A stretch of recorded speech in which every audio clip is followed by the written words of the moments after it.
Welcome back to the show. We are into the first day of competition, the second day of our event window here at the MEO Rip Curl Pro. Another big heat hitting the lineup, one of the biggest of this first round, with current world number 2, Jordy Smith, up against a former finalist here in Italo, Ferreira. And Vasco Ribeiro makes his return for the MEO Rip Curl Pro Portugal. And one of the highlight performers here in the past was Italo Ferreira, making the final and losing out to Italo, trying to find those lofty heights once again. Finding his way into a nice little left at the beginning. It looked like a buttercup and then just slapped down on the end on him. It's just so hard to... This kid, I think he's going to be searching out the lefts and trying to go to the air. Back to live action there. It was Vasco having a quick look at that one. 25.5 minutes to go. Well, right here, Vasco finds his way into it. The front foot slips right off the deck. He was looking at a score right there. He would have had a nice little line through the barrel. That was very unfortunate for him. Going to put him on the back foot, but now Jordy is in the driver's seat out the back with priority on the reef possibly, where it's almost hitting like concrete. Jordy Smith up at the moment, deep in the barrel. And he was a chance at finding the exit there, but unsuccessful. Waited a long time for that ride. Forefin kind of letting it flow more. Jordy Smith up, the world number 2, looking for his first decent ride in this heat, and he hangs on and does well to get the completion. A lot of surfers have failed to make that exit, but doing very well there. Well, the replay, you see him glides into it, up to his feet, really quick, holding the line, trying to find it, and when you get that situation there in the end where the lip's falling over, you don't have a clean exit. You can see him put his hand in the wall. He's gauging his depth and his speed. But then right here, when he's pushing on that front foot, you almost have to turn down and out as it slaps down. And you're completely blinded at that point. And it really is just a feel thing. Not too much separating these two competitors at the moment, as we see a nice one standing up here for Vasco. A big drop. This wave 3 times overhead. As the surfer from just down the track at Cascade pulls out there.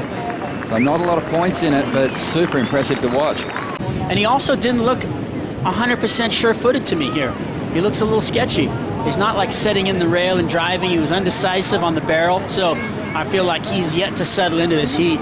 Right now, though, the current world number 2 taking off. A tricky drop, but does well to find the bottom of this wave and tuck up into the barrel. A 3.17 on his last ride, and this one looking a little better.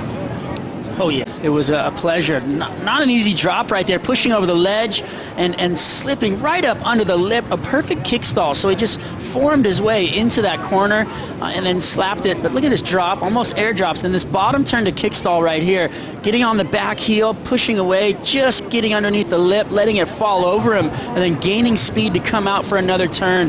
And unfortunately, at the bottom there, he kind of got blasted sideways, but he might just get a half a completion out of that. A 5.17. But conditions holding up. It's going to be offshore, northeast, the northeast winds tomorrow as well, all day long. Monday morning, it's going to be offshore all day as well, a little bit lighter offshore. To get in front, but Jordy's got that priority. He's going to use it here. Ducks up under the lip and punches through the curtain once again. Understands that he's trying to drop a 3.17, so commits to the end section, finds that finish. This race, glides in, not even looking back at his opponent, knowing he's got priority, pushes through the lip, but then here he goes back to work, starts pushing and putting the rail back in, finding the lip line and floating out to the land. It's not easy to regain composure and speed after a little tube like that. But that big frame pushing hard enough to get it going down the line and pushing over the lip line there, and slaps out down. Perfect timing on the landing there. And the onside announcer counting this one down. Vasco swinging late, drawing off the bottom. A lot of size out there in the ocean today, but this wave not really cooperating. And the wild card will make his way in. You can take your mind away from a lot of things when you've got to deal with what's at hand in front of you. You've got to be 100% present for these heats. 2, 1. And Jordy Smith keeping sharp in his first round effort. He's through to round 3.